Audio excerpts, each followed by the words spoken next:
Hey there everyone, this is Ill Factor from beatacademy.com. And in this video, I want to spotlight a brand new plugin by Softube called Dirty Tape.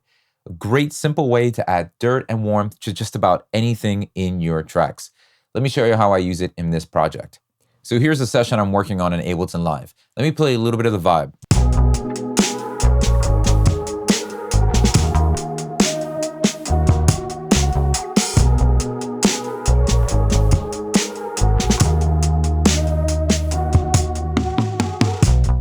Now I'm going to focus in on the drums. Now they sound okay, and the grit that they have on them already match the vibe, but I want to thicken them up and add a little bit more dirt to them, and that's where the Dirty Tape plugin from Softube comes in handy.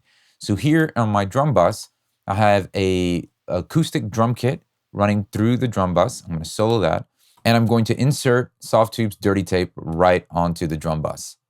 Let's take a listen.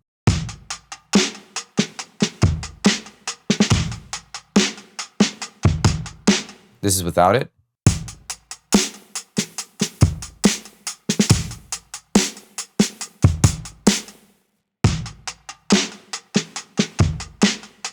Really helps to thicken it up, add that nice warm blanket over the drum set. Does a great job of adding more of the vibe that I'm looking for these drums.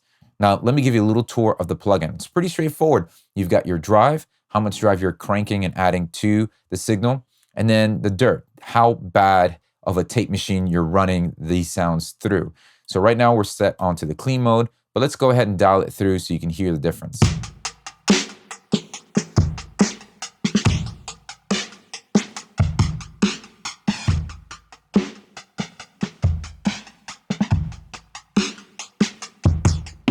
As you can see, we start to get some flutter as we crank it over here, and then we have some dropouts happening here. So it's really cool to add. I'm going to leave it unclean. I don't want a lot of that dropping out happening. And the drive will determine how much of the tape saturation is being applied.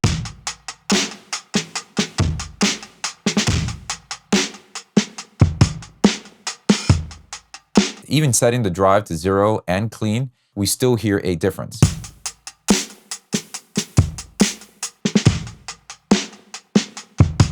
Does a great job thickening it up. So we'll give a little bit of drive, and right here over to this stereo mode, the decoupled gives you a slight difference between the left and right signal. So it could be really helpful in creating more depth there for the stereo width. And if you don't want that to happen, just simply hit normal, and it'll make sure that the left and right signals are the same. And then we have a low cut here. So if you wanted to thin out the drums, we can just go ahead and crank that up.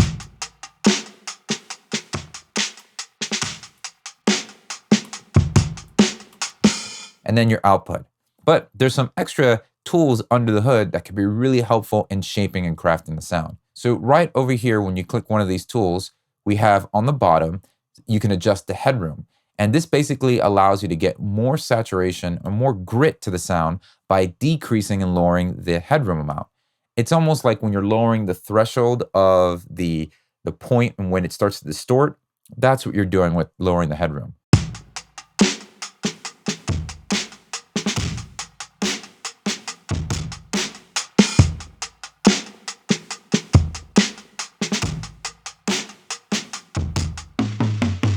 So that gets me some more grit there, and I really do like that sound, so we're going to keep it like that. Then you can also enable the input and output of the plugin as well. Over here on the left, you have the input, and on the right, you have the output. It also gives you a gain difference, so you can see the amount of gain difference that you get when using the plugin and how you can compensate by actually boosting a little bit more output. So it becomes really helpful to make sure that it's not just giving you more output and sounding better, but that you can actually control and have the same amount of output, but just still coloring the sound and getting the tone that you're looking for.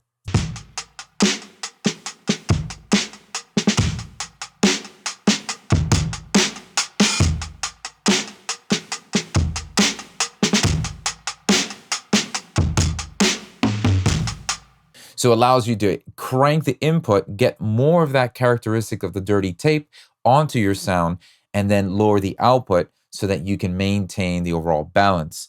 So really helpful and useful. So let's use Dirty Tape on another track here. I have a guitar part playing, And I'm going to use Dirty Tape somewhat as a distortion and stomp box. So I'm going to enable that, insert that directly onto my guitar track, And let's go ahead, enable the input and output, and crank the input to get a lot of that drive. And for this one, we want some of that fluttering action, some dropping out to happen as well.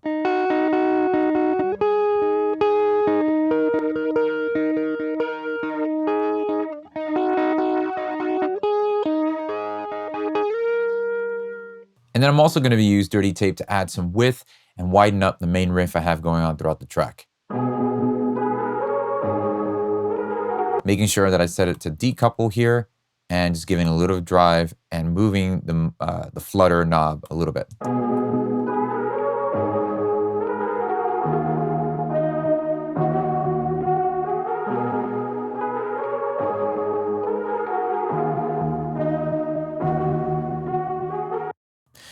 So there you have it. Now, there are plenty of tape saturator plugins out there in the world, and they all do a great job of emulating the same type of effects you get running your audio through tape.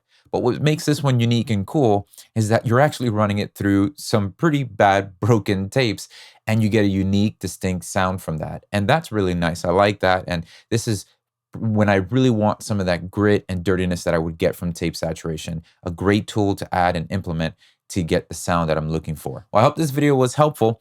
And if you're looking for professional music production guidance to help you take your next step with producing your own music, then I would encourage you to visit beatacademy.com and take advantage of all the resources that are available for you there, as well as the mentorship opportunities that can help you take your next step in producing your music. Thanks for watching, and I'll see you next time.